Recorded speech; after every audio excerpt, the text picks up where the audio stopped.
दोस्तों, मेरी शादी की कुछ महीने बाद ही मेरे देवर की भी शादी हो गई थी। मेरे देवर की पत्नी बहुत ही सुंदर थी। फिर एक दिन मेरे पति ने मुझे और मेरे देवर की पत्नी यानी मेरी देवरानी दोनों को एक साथ। दोस्तों, मेरा नाम नीलम है।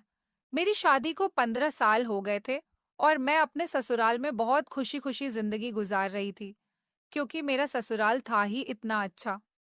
मेरे ससुराल में मेरी सास तो नहीं थी, एक ननद थी जिसकी शादी हो गई थी और वह शादी करने के बाद अपने पति के साथ अमेरिका में शिफ्ट हो गई थी। वह हमारे पास बहुत ही कम आती है। अब उसके पास बच्चे हो गए हैं और वह भी अपनी जिंदगी में बिजी हो गई। अब वह अपने छोटे भाई की शादी का इंतजार कर रही है कि कब उसके छोटे भाई की शादी हो और वह अपने मायके आए। मेरी ससुराल में मेरे पति के अलावा उनका एक छोटा भाई भी था। वह सिर्फ दो ही भाई थे। मेरे देवर की पढ़ाई पूरी हो चुकी थी और इसीलिए अब उसे अपने भाई के साथ बिजनेस में हाथ बंटाना था। मेरे ससुर तो ज्यादातर बैंकॉक में ही रहते थे।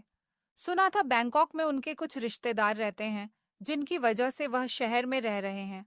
ऐसा नहीं है कि वह शुरू से ही वहां पर रहते हैं। जब से मेरी सास की मौत हुई है, तब से उन्हें यह घर और यह शहर अच्छा नहीं लगता।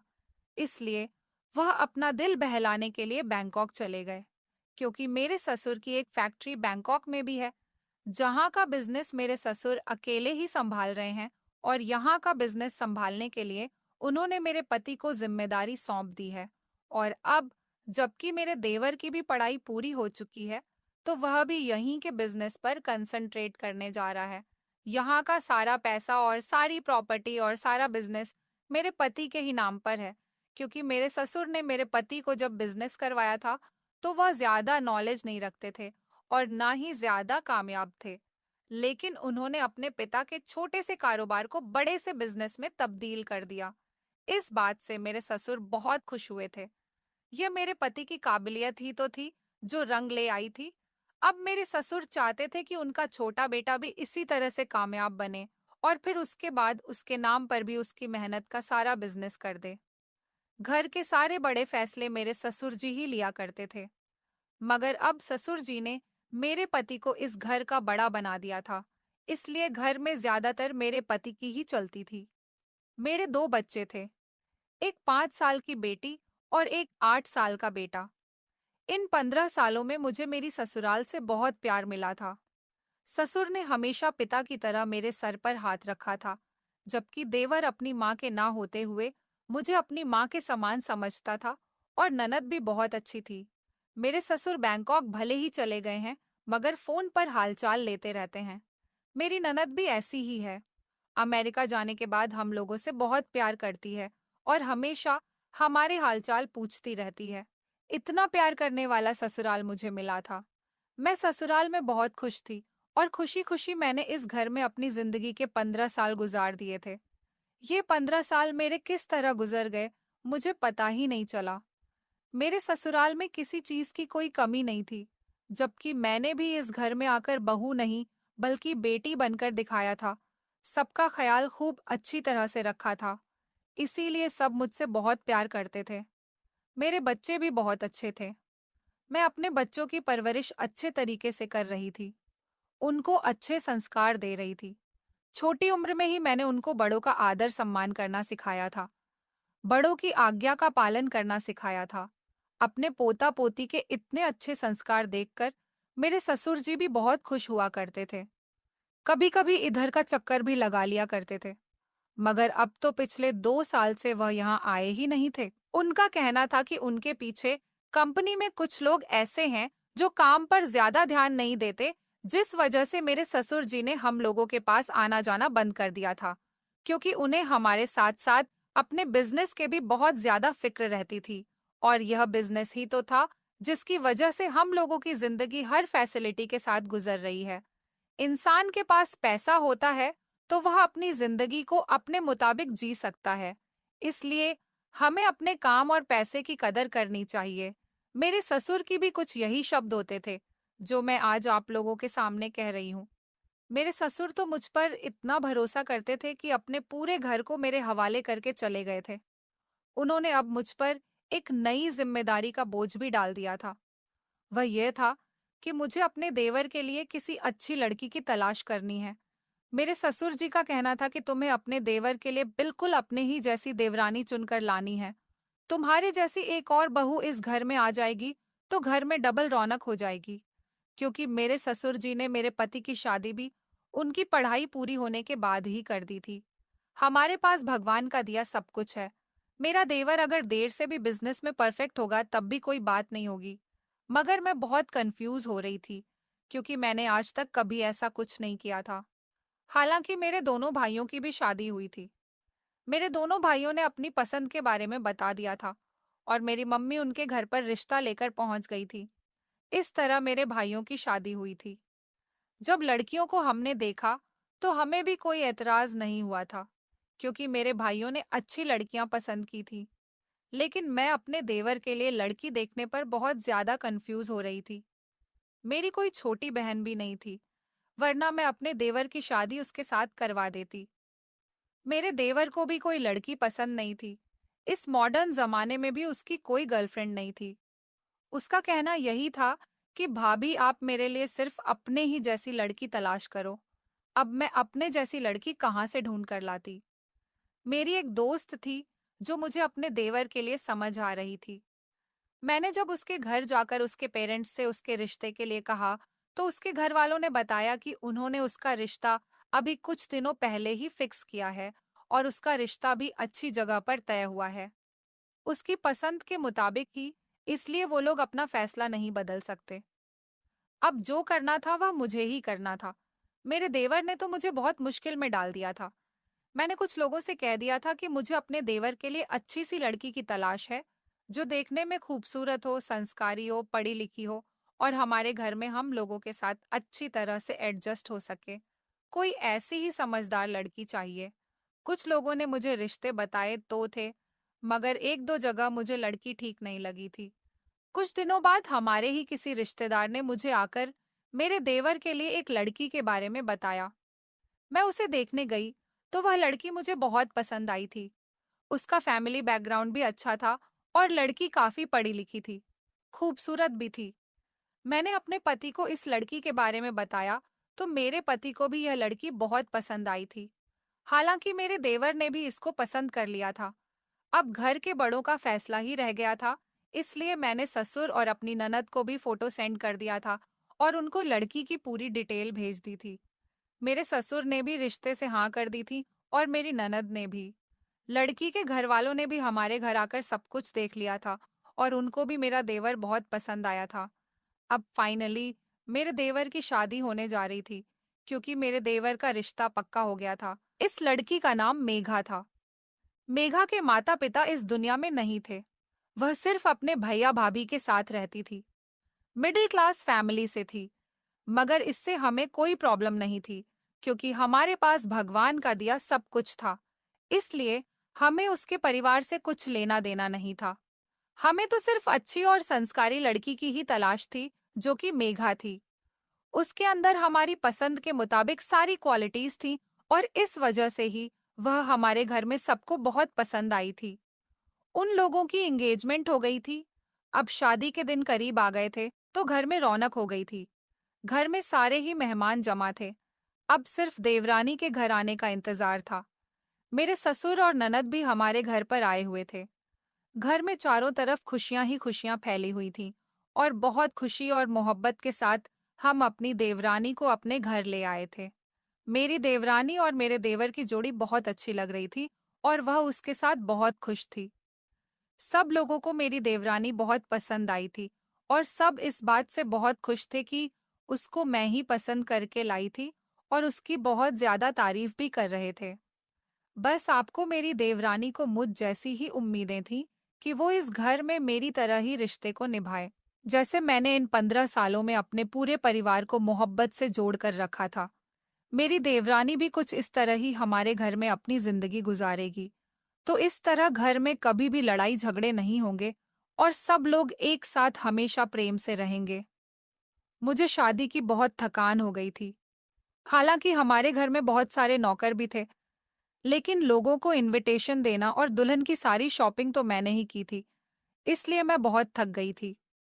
मेरी ननद अपने बच्चों और पति के साथ अमेरिका जा चुकी थी, जबकि मेरे ससुर जी भी अपनी दोनों बहुओं को सदा सुखी रहने का और इस घर में खुशी-खुशी रहने का आशीर्वाद देकर बैंकॉक जा चुके थे।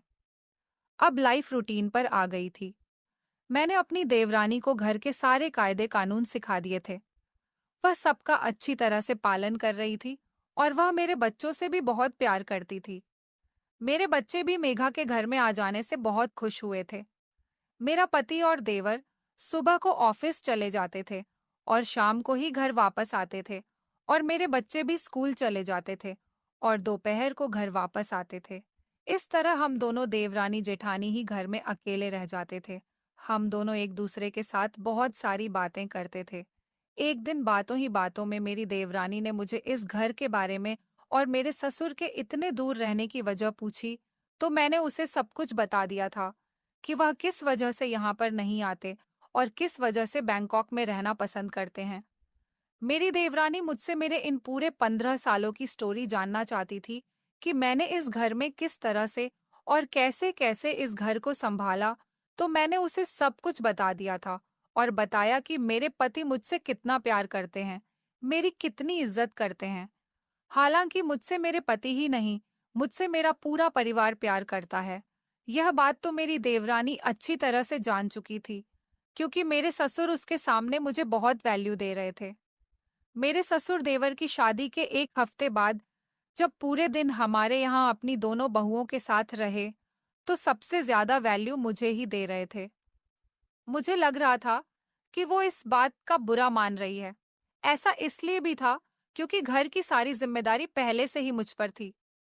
वो अभी नई नई थी, कुछ जानती भी नहीं थी, इसलिए ससुर जी हर काम को मुझसे ही कह रहे थे। मगर मैंने सोच लिया था कि धीरे धीरे वो भी इस घर के कायदे कानून समझ जाएगी और इस घर में रहते रहते इस घर के हर तौर तरीके को सीख जाएगी, तो मेरे ससुर जी भी मेरी तरह उसे भी वैल्यू देने लगेंगे। फिर उसके दिलो दिमाग में कोई गलत फहमी नहीं रहेगी। जिंदगी इसी तरह से गुजर रही थी और मेरी देवरानी की शादी को 1 महीना हो गया था। मेरा देवर देवरानी के सामने मुझे बहुत वैल्यू देता था, क्योंकि वह मेरी शुरू से ही बहुत इज्जत करता था और मेरा हर कहना मानता था। उसे लगता था कि मैं उसकी माँ समान हूँ। इसलिए एक दो बार जब वह मेरी देवरानी को उसके मायके लेकर गया था, तो मुझसे ही परमिशन लेकर गया था। मैं उन दोनों पर किसी तरह की रोक टोक नहीं करती थी। मैं मेघा को अपनी बहन की तरह समझती थी, जबकि मैं खुद अपने देवर से कहती थी कि इसे कहीं घुमाने के लिए ले जाया करो। मगर इन दिनों मेरे पति ने देवर को एक बड़ा प्रोजेक्ट दिया हुआ था। वह उस पर काम कर रहा था, इसलिए उसका सारा ध्यान प्रोजेक्ट पर था। वह अपनी पत्नी को सिर्फ उसके मायके तक ही लेकर जाता था, क्योंकि वहां पर थोड़ी बहुत देर ही लगती थी। वो दोनों अभी हनीमून पर भी नहीं गए थे। मेरे देवर का कहना था कि जैसे ही उसका प्रोजेक्ट कंप्लीट हो जाता है, वह अपनी पत्नी को हनीमून पर लेकर जाएगा। एक दिन मेरे पति और मेरा देवर दोनों ही ऑफिस से जल्दी घर आ गए थे। मेरे पति की आदत थी कि वो घर आते ही मुझे सबसे पहले गले लगाया करते थे और मेरे देवर की आदत थी कि वो घर आते ही सबसे पहले मेरे पैर छुआ करता था।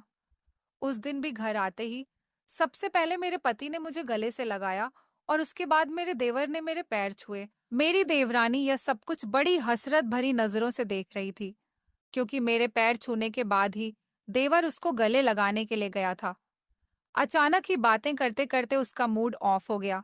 तभी मेरे देवर ने कहा कि चलो भैया, भाभी आज हम लोग ऑफिस से जल्दी घर आ गए हैं, इसलिए हम सब लोग कहीं बाहर घूमने के लिए चलते हैं।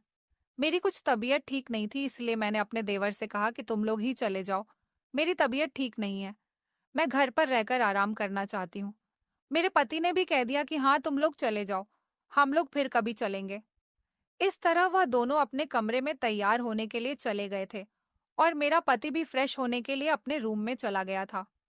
मगर मैं बच्चों के साथ हॉल में ही बैठी उनको पढ़ा रही थी। जब थोड़ी देर के बाद वह दोनों तैयार होकर आए, तो मेरे देवर ने दोबारा से मुझसे परमिशन ली थी कि भाभी हम लोग जा रहे हैं।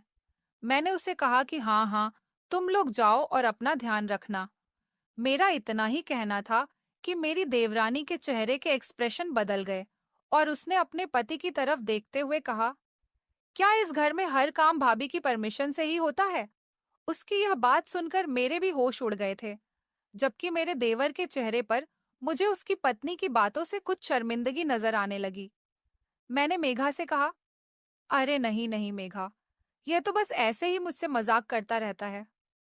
अच्छा तुम दोनों जाओ और आराम से घूम फिर कर आना। इस तरह वो दोनों चले गए, मगर अपनी देवरानी की बात से मेरे चेहरे पर उदासी छा गई थी। मगर फिर मैंने इस बात को इग्नोर कर दिया और मैं अपने कमरे में आ गई थी। काफी रात हो गई थी। मेरे बच्चे भी खाना खाकर सो चुके थे और मैं भी बस लेटने के लिए ही जा रही थी। सारे नौकर भी अपने क्वार्टर में चले गए थे, मगर मेरे देवर देवरानी अभी तक नहीं आए थे। थोड़ी देर के बाद जब मैंने अपने देवर को कॉल की, तो उसने कहा कि बस हम लोग 10 मिनट में घर आ ही रहे हैं, और ठीक 10 मिनट के बाद वो लोग घर आ गए थे। मेघा का मूड बहुत खराब था। उसने मुझसे कोई बात नहीं की और वह सीधा अपने कमरे में चली गई। मैंने अपने देवर से पूछा था कि मेघा को कुछ हुआ है क्या? उसका मूड तो ऑफ लग रहा है। मेरा देवर कहने लगा, नहीं नहीं भाभी, कुछ भी नहीं हुआ वहां पर। तो हम लोगों ने खूब एंजॉय किया उसकी। बस थोड़ी तबीयत ठीक नहीं है, इसलिए आपको ऐसा लगा होगा। मैंने सोचा इन लोगों ने खूब मस्ती की होगी, इसलिए वह थक गई होगी, और मुझे ऐसा लगा कि उसका मूड ठीक नहीं है। फिर मैंने इस बात को इग्नोर कर दिया और अपने कमरे में आकर सो गई थी। अगले दिन मेघा का मूड बिल्कुल ठीक था। सुबह सुबह वह डाइनिंग टेबल पर आकर बैठ गई थी, जबकि नौकर हमें नाश्ता सर्व कर रहे थे। जैसे ही मेरे पति आए, तो मेघा ने जल्दी से अपनी चेयर से उठकर मेरे पति के लिए उनकी चेयर बैठने के लिए आगे बढ़ा दी, जिस पर मेरे पति उससे इम्प्रेस हुए थे और उसके सिर पर आशीर्वाद देते हुए अपनी चेयर पर बैठ गए। मुझे लगा कि वह मेरे पति को अपने बड़े भाई की तरह मानती है, इसलिए उनकी इज्जत कर रही है। मुझे उसकी यह हरकत बहुत पसंद आई थी, क्योंकि मैं भी अपने ससुर जी को इसी तरह से चेयर पर बिठाया करती थी। फिर मेरा देवर आ गया और वह दोनों नाश्ता करने के बाद ऑफिस चले गए। जिंदगी इसी तरह से गुजर रही थी। मेघा का मूड कभी भी मेरी तरफ से ठीक हो जाता था, तो कभी ठीक नहीं होता था। न जाने उसे क्या हो जाता था। कभी कभी तो वह मुझसे इतनी हंसी मजाक की बातें करती थी, और कभी ऐसी हो जाती थी जैसे वह मुझे जानती ही नहीं है। एक घर में होते हुए भी वह मुझसे पूरा पूरा दिन बात तक नहीं करती थी। मेरे ससुर जी मुझसे कॉल पर घर के हालचाल लेते रहते थे, तो मैं उन्हें सब कुछ ठीक बताया करती थी, और मेघा की भी बहुत तारीफ किया करती थी कि वह बहुत अच्छी है। एक दिन मेरे पास मेरी बड़ी बहन की कॉल आ गई। उनकी बेटी की अचानक तबीयत खराब हो गई थी। वह इसी शहर में रहती थी। मैं अपनी बहन को देखने के लिए जब अस्पताल गई, तो उसकी कंडीशन कुछ ठीक नहीं थी। अस्पताल में उसके साथ रुकने वाला कोई नहीं था, सिर्फ उसका पति था। लेकिन उसकी 1-2 साल की बच्ची भी थी, जिसको संभालने के लिए उसके ससुराल में तो काफी लोग थे, मगर वह अपने माता पिता से ज्यादा अटैच थी, इसलिए वह अपने पिता के साथ ही खुश रहती थी। वरना दूसरों की गोद में आने के बाद तो वह रोती रहती थी। इसलिए मैंने अपनी बहन के पति को घर जाने के लिए कहा था, और कहा था कि मेरे बच्चे तो बड़े हैं, उनको मेरी देवरानी संभाल लेगी, और घर में नौकर नौकरानी भी है जो उनकी देखभाल कर सकते हैं। मैं यहाँ अपनी दीदी की देखभाल कर लूंगी, आप सुबह आ जाना। मैंने अपने पति से भी अस्पताल में रुकने की परमिशन ले ली थी। इस तरह मैं अपनी दीदी के पास सारी रात अस्पताल में रही। इस शहर में हम दोनों बहनें ही एक दूसरे का सहारा थे, क्योंकि हमारा मायका तो बहुत दूर था। हम अपने मायके में कभी कभी जाते थे, लेकिन एक ही शहर में रहते हुए हम दोनों बहनें एक दूसरे से हर महीने में एक बार मिल लिया करते थे। मेरी दीदी की कंडीशन कुछ ठीक नहीं थी, इसलिए उन्होंने मुझे 1-2 दिन अपने पास ही रुकने के लिए कहा था। उन्होंने कहा था कि जब तक मैं हॉस्पिटल में एडमिट हूँ, तब तक तुम मेरे पास ही रहना। मुझे दीदी के पास अस्पताल में रुकने से भी कोई दिक्कत नहीं थी। हालांकि मेरे पति ने भी कहा था कि जब तक तुम्हारी दीदी की तबीयत ठीक नहीं हो जाती, तुम घर मत आना। इसलिए मैं दीदी के साथ ही अस्पताल में रुकी हुई थी और इंतजार कर रही थी कि जब दीदी डिस्चार्ज हो जाएंगी, तब मैं अपने घर चली जाऊंगी। मेरी दीदी को डिस्चार्ज होने में 3 दिन का टाइम लग गया था। इस दौरान मेरी बातचीत मेघा से फोन पर लगातार हो रही थी, और बच्चों से भी हो रही थी। मेघा मेरे बच्चों का ख्याल अच्छे तरीके से रख रही थी, और मेरे पति की भी जरूरत का सामान वो उन्हें टाइम पर दे रही थी। उसने मुझे बताया था कि भाभी आप फिक्र मत करो, मैं भैया और बच्चों का यहाँ पर बहुत ख्याल रख रही हूँ।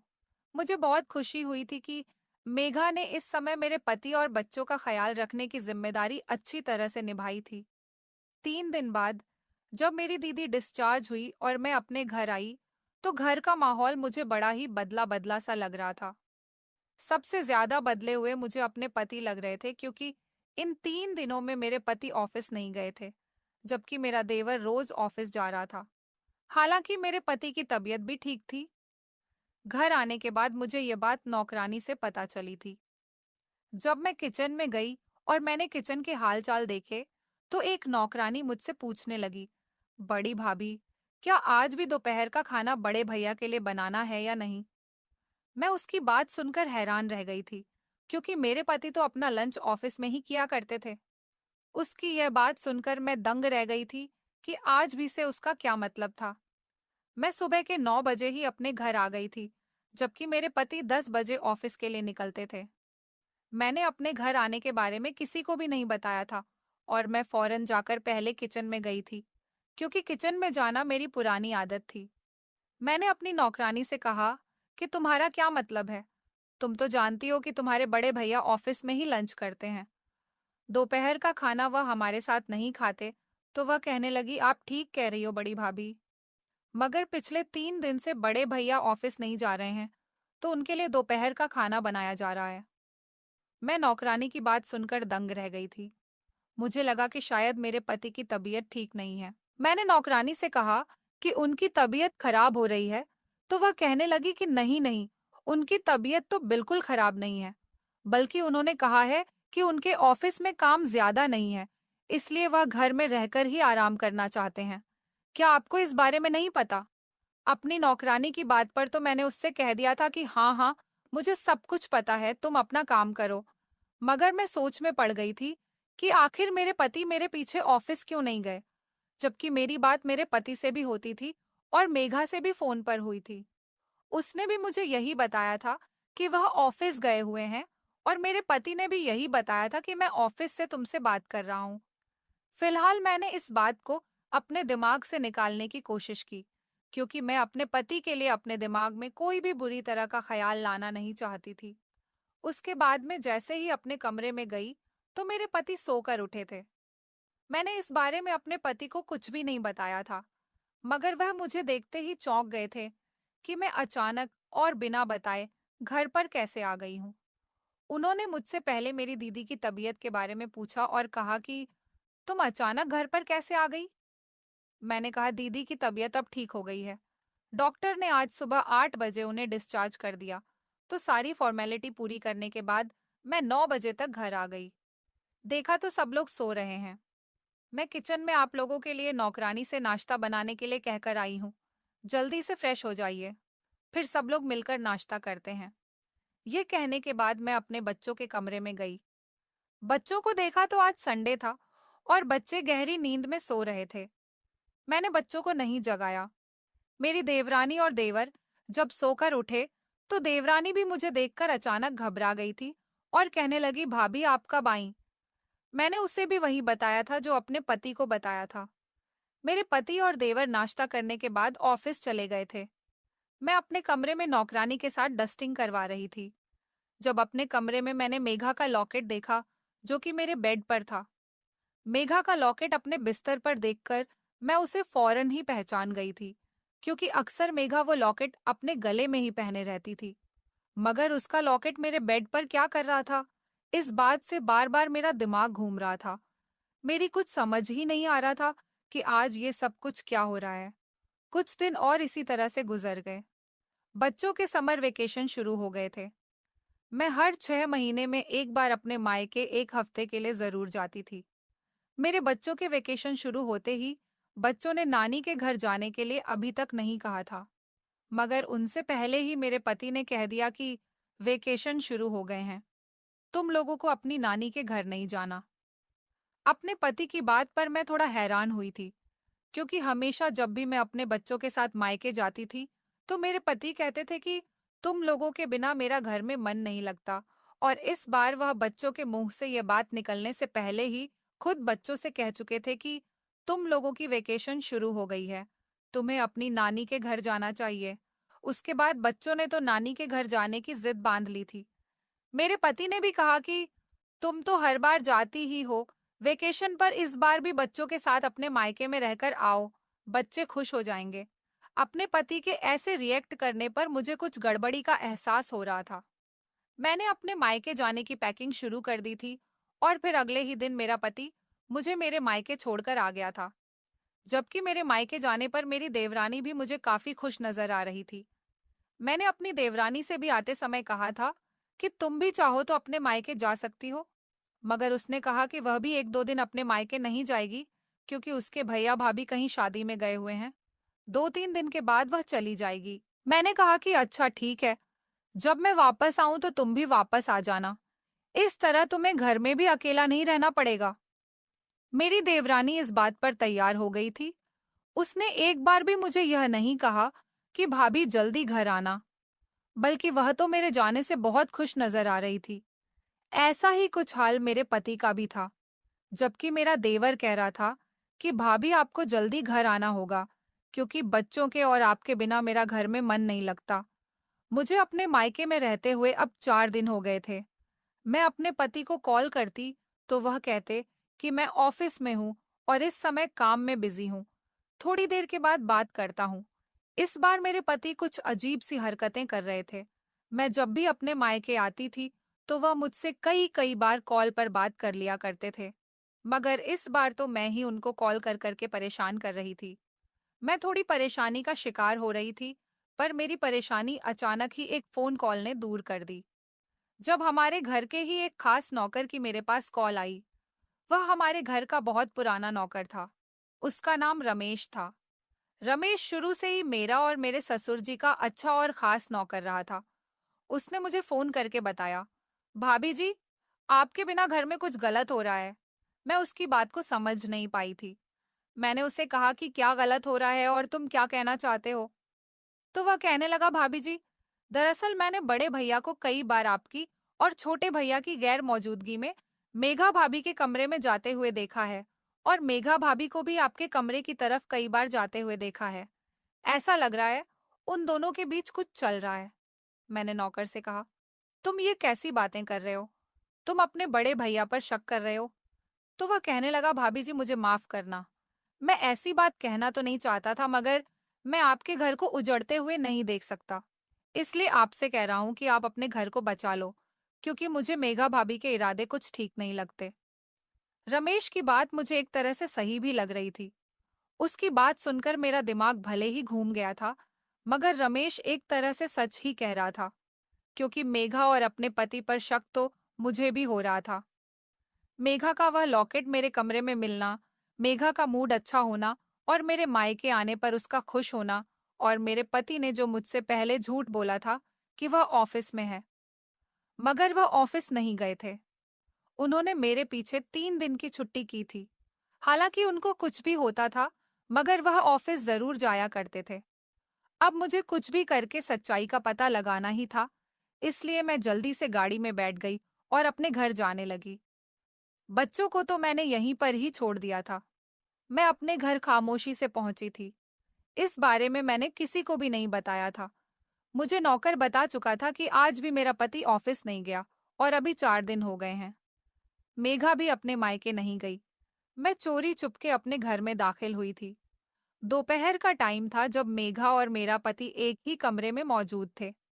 मैंने खिड़की से झांक कर देखा तो वह दोनों कुछ ऐसा कर रहे थे जिसे देखकर मेरे पैरों तले से जमीन निकल गई थी। इसका मतलब यही था कि मेरी देवरानी अपने पति को धोखा दे रही थी और मेरा पति भी मेरे साथ बेवफाई कर रहा था। और इन दोनों की इस हरकत से मैं और मेरा देवर अनजान बने रहे। मैं खामोशी से घर से वापस पलटकर अपने मायके आ गई थी। आज अपनी आंखों से यह सब कुछ देखकर मैं टूट कर रह गई थी। मैं बुरी तरह से रोने लगी थी। मैंने किसी को भी इस बारे में कुछ नहीं बताया था, क्योंकि मैं धोखे से भी अपने बच्चों तक ये खबर पहुंचने नहीं देना चाहती थी। मैंने अपने देवर को फोन करके सब कुछ बता दिया था।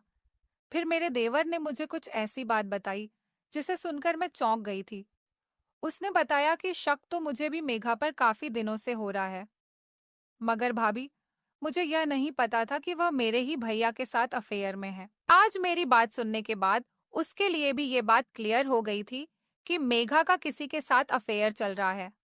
मेरा पति ऑफिस में अपने भाई को यह कहकर घर आता था कि उसकी तबीयत ठीक नहीं है और वह आराम करने के लिए घर जा रहा है।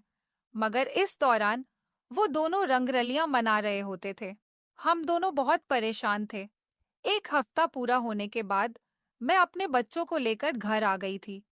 मेरा अपने पति और देवरानी से बात करने का बिल्कुल मन नहीं कर रहा था, मगर अब हम उन दोनों को रंगे हाथ पकड़ना चाहते थे, इसलिए मुझे भी और मेरे देवर को भी उन दोनों की तरफ से अपना मूड ठीक करना ही था।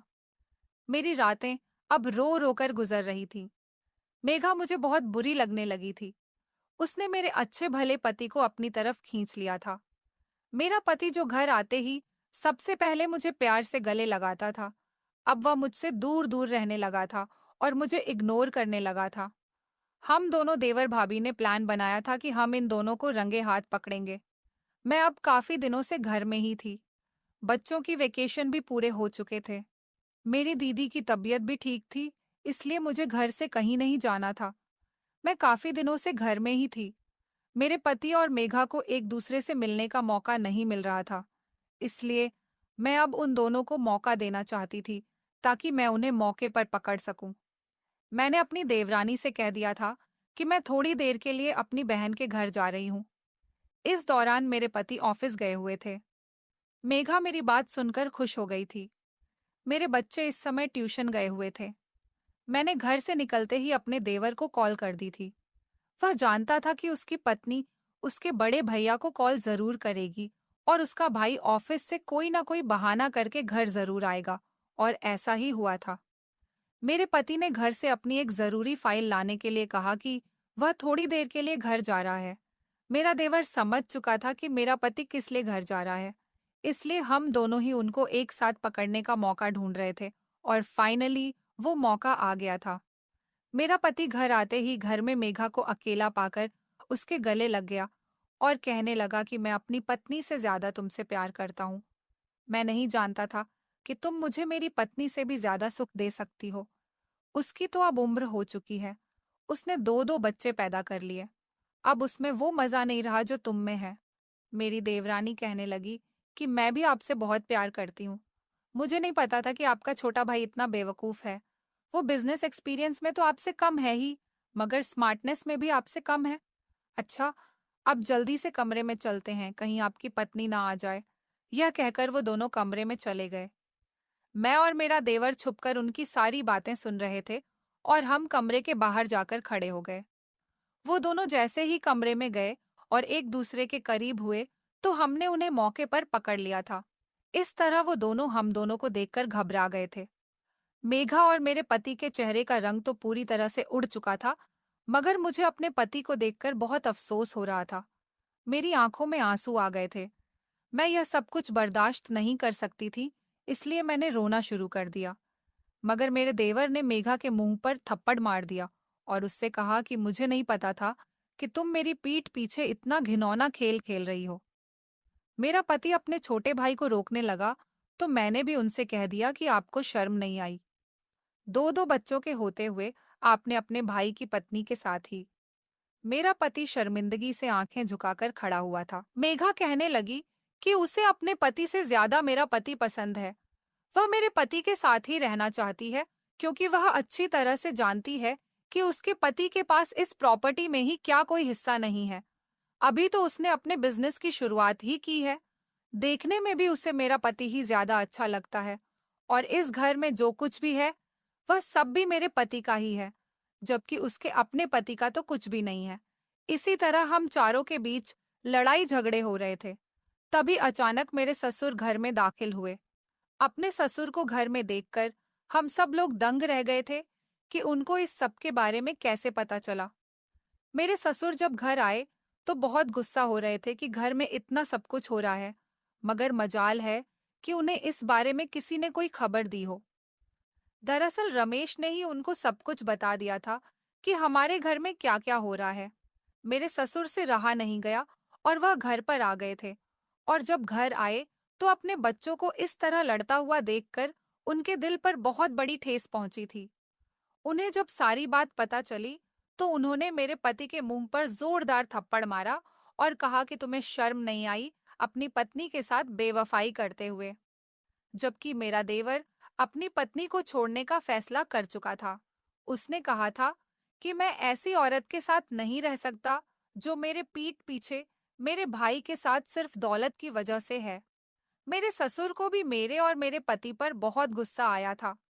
मेरे देवर ने मेघा को घर से बाहर निकाल दिया था, जबकि मेरे ससुर ने मेरे पति को प्रॉपर्टी से बेदखल कर दिया था और उन्हें घर से निकाल दिया था।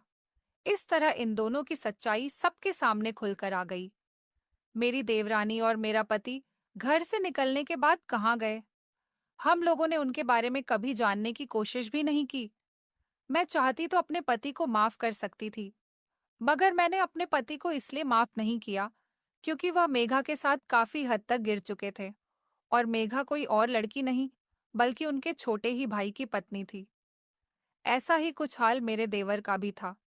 हम उन दोनों के साथ जिंदगी नहीं गुजार सकते थे, क्योंकि हम एक ही फैमिली का हिस्सा थे। अगर हम उन दोनों को माफ भी करते, तो शायद एक साथ हम चारों नहीं रह सकते थे। इसलिए मेरे ससुर और मेरे देवर का फैसला बिल्कुल सही था कि उन्होंने उन दोनों को घर से बाहर निकाल दिया। मेरे ससुर ने मेरे पति के हिस्से की सारी प्रॉपर्टी मेरे बच्चों के नाम कर दी और मुझे अपने घर से कहीं जाने नहीं दिया। उनका कहना था कि यह तुम्हारा घर है और इस घर में तुम अपने बच्चों के साथ रहो। इस बात को काफी साल गुजर गए। मेरे बच्चे अपने पापा को याद करते हैं, मगर फिर जब उन्हें अपने पिता की बेवफाई याद आती है, तो वह खामोश हो जाते हैं, क्योंकि मेरे बच्चे बड़े हो रहे थे और आजकल के बच्चे तो सारी समझ रखते हैं। मेरे ससुर ने देवर की तो दूसरी शादी करवा दी, लेकिन मैं अपने बच्चों के लिए इस दुनिया में जी रही हूँ और उनके साथ खुश हूँ। काफी समय हो गया और अपने पति को भूल चुकी हूँ। इस तरह हमारा हंसता खेलता परिवार मेघा के आ जाने से उजड़ गया। मेरे पति ने और मेघा ने शायद शादी कर ली है, मगर सुना है कि वह दोनों एक दूसरे के साथ खुश नहीं है। इस बात से हमें कोई मतलब नहीं, क्योंकि हम उन दोनों से सारे संबंध खत्म कर चुके हैं। भगवान जाने उनकी जिंदगी में अब आगे क्या होना बाकी है, मगर हमारी जिंदगी अब पहले से काफी बेहतर हो गई। हम लोग पीछे का सब कुछ भूलकर आगे बढ़ गए और खुशी खुशी अपनी जिंदगी गुजार रहे हैं। तो दोस्तों, उम्मीद करती हूँ आपको हमारी कहानी पसंद आई होगी। कहानी पसंद आई है तो वीडियो को लाइक करें, चैनल पर नए हैं तो चैनल को सब्सक्राइब करें और नोटिफिकेशन को जरूर दबाएं ताकि अगली अपडेट सबसे पहले आपको मिले। धन्यवाद।